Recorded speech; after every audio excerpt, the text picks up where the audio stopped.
ओम नमो भगवते वासुदेवाय नमः। ओम नमो भगवते वासुदेवाय नमः। ज्येष्ठ माह के शुक्ल पक्ष की एकादशी को निर्जला एकादशी कहते हैं। एकादशी तिथि भगवान विष्णु को पूजा के लिए समर्पित है। सारी एकादशी एक तरफ और निर्जला एकादशी एक तरफ। आपको बताते हैं कि निर्जला एकादशी का व्रत बहुत पुण्य देने वाला होता है। इस व्रत की बहुत ही महिमा है। कहा जाता है सभी एकादशी का व्रत पुण्य यह निर्जला एकादशी व्रत दे देता है। मान्यता है कि पांडवों भाइयों में से भीम ने ज्येष्ठ माह के शुक्ल पक्ष की एकादशी को बिना जल ग्रहण किए एकादशी का व्रत किया था। इस साल एकादशी व्रत जून में 17 या 18 तारीख को हो। आइए बताते हैं कि पंचांग के अनुसार ज्येष्ठ माह के शुक्ल पक्ष की एकादशी की तिथि 17 जून को प्रातः 4:43 से शुरू हो जाएगी और अगले दिन 18 जून को सुबह 6:24 तक रहेगी। निर्जला एकादशी का व्रत 18 जून मंगलवार को रखा जाएगा। ऐसे में उदया तिथि के अनुसार 18 जून को निर्जला एकादशी मनाया जाता है और दशमी युक्त एकादशी नहीं रखी जाती है। महाबली भीम द्वारा निर्जला एकादशी का व्रत रखने से इसे भीमसेनी एकादशी के नाम से भी जाना जाता है।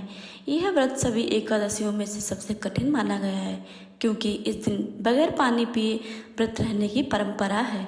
आइए सुनते हैं निर्जला एकादशी की पौराणिक व्रत कथा। कथा को सुनने के बाद अगर आप मेरे चैनल पर नए आए हैं तो मेरे चैनल को सब्सक्राइब करके बेल आइकन को दबा लें। वीडियो अच्छी लगे तो वीडियो को लाइक करें, शेयर करें तथा कमेंट में भगवान विष्णु की जय लिखना बिल्कुल भी मत भूलिएगा। कथा को प्रारंभ करते हैं तो बोलिए भगवान विष्णु की जय, गणेश भगवान की जय, माता लक्ष्मी की जय। सुनते हैं कथा। भीमसेन व्यास जी से कहने लगे कि हे पितामह, भ्राता युधिष्ठिर, माता कुंती, द्रौपदी, अर्जुन और नकुल और सहदेव आदि सभी एकादशी का व्रत करने को कहते हैं, परंतु महाराज मैं उनसे कहता हूँ कि भाई मैं भगवान की शक्ति पूजा आदि कर सकता हूँ, दान भी कर सकता हूँ, परंतु भोजन के बिना नहीं रह सकता। इस पर व्यास जी कहने लगे कि भीमसेन, यदि तुम नरक और बुरा को स्वर्ग को अच्छा समझते हो तो प्रतिमास की दोनों एकादशी को अन्न मत खाया करो। भीम कहने लगे कि हे पितामह, मैं तो पहले ही कह चुका हूँ कि मैं भूखा नहीं रह सकता हूँ। यदि वर्ष भर में कोई एक ही व्रत रखना हो तो मैं रख सकता हूँ, क्योंकि मेरे पेट में ब्रक नामक वाली अग्नि है जो मुझे भोजन किए बिना नहीं रहने देती है। भोजन करने से वह शांत होती है, इसलिए पूरा उपवास तो क्या, मैं एक समय भी भोजन के बिना नहीं रहना कठिन है। अतः आप मुझे कोई ऐसा व्रत बताइए जो वर्ष में केवल एक बार ही करना पड़े और मुझे स्वर्ग की प्राप्ति हो। श्री व्यास जी कहने लगे, हे पुत्र, बड़े बड़े ऋषियों ने बहुत शास्त्र आदि बनाए हैं जिनसे बिना धन के थोड़े परिश्रम से ही स्वर्ग की प्राप्ति हो सकती है। इस प्रकार शास्त्रों में दोनों पक्षों की एकादशी को व्रत मुक्त के लिए रखा जाता है। व्यास जी के वचन सुनकर भीमसेन नरक में जाने के नाम से भयभीत हो गए और कांप कर कहने लगे कि अब मैं क्या करूं?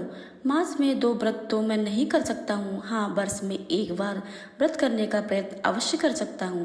अतः वर्ष में एक दिन व्रत करने में यदि मेरी मुक्ति हो जाए तो मैं ऐसा व्रत बताइए। यह सुनकर व्यास जी कहने लगे कि वृषभ और मिथुन की संक्रांति के बीच ज्येष्ठ माह के शुक्ल पक्ष की जो एकादशी आती है उसका नाम निर्जला है।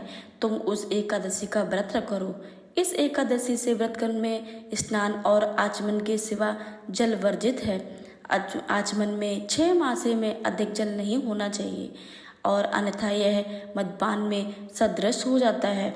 इस दिन भोजन नहीं करना चाहिए क्योंकि भोजन करने से व्रत नष्ट हो जाता है। यदि एकादशी को सूर्योदय के लेकर द्वादशी तक सूर्योदय तक जल ग्रहण ना करें तो उसे सारी एकादशी व्रत का फल मिल जाता है। एकादशी को सूर्योदय से पहले उठकर स्नान आदि करके ब्राह्मणों को दान आदि देना चाहिए। इसके पश्चात भूखे और सत्पात्र ब्राह्मण को भोजन कराकर फिर आप भोजन कर लेना। इसका फल पूरे 1 वर्ष की संपूर्ण एकादशी के बराबर मिलता है। व्यास जी कहने लगे कि हे भीमसेन, यह मुझको स्वयं भगवान ने बताया है। इस एकादशी का पुण्य समस्त तीर्थों और दोनों में से अधिक है। केवल एक दिन मनुष्य निर्जल रहकर अपने पापों से मुक्त हो जाता है। जो मनुष्य निर्जला एकादशी का व्रत करते हैं उनकी मृत्यु के समय यमदूत आकर नहीं घेरते, वरना भगवान के पार्षद और उन्हें पुष्पक विमान में बैठाकर स्वर्ग को ले जाते हैं। अतः संसार में सबसे श्रेष्ठ निर्जला एकादशी का व्रत है, इसलिए यत्न के साथ इस व्रत को करना चाहिए। इस दिन ओम नमो भगवते वासुदेवाय का मंत्र का उच्चारण करना चाहिए और गोदान करना चाहिए।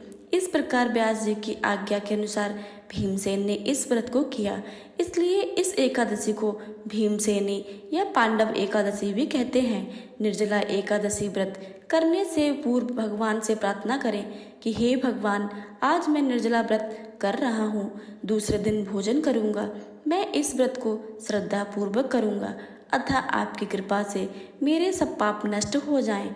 इस दिन जल से भरा हुआ एक घड़ा वस्त्र से ढककर स्वर्ण सहित दान करना चाहिए। जो मनुष्य इस व्रत को करते हैं उनका करोड़ों गुना फल मिलता है, और जो इस दिन यज्ञ आदि करते हैं उनका फल तो वर्णन भी नहीं किया जा सकता है। इस एकादशी के व्रत में मनुष्य विष्णु लोक को प्राप्त होता है।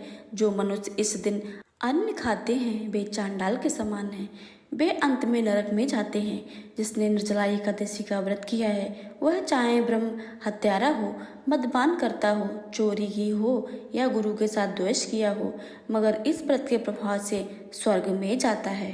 हे कुंती पुत्र, जो पुरुष या स्त्री श्रद्धा पूर्वक इस व्रत को करते हैं उन्हें अर्घ लिखित कर्म करने चाहिए।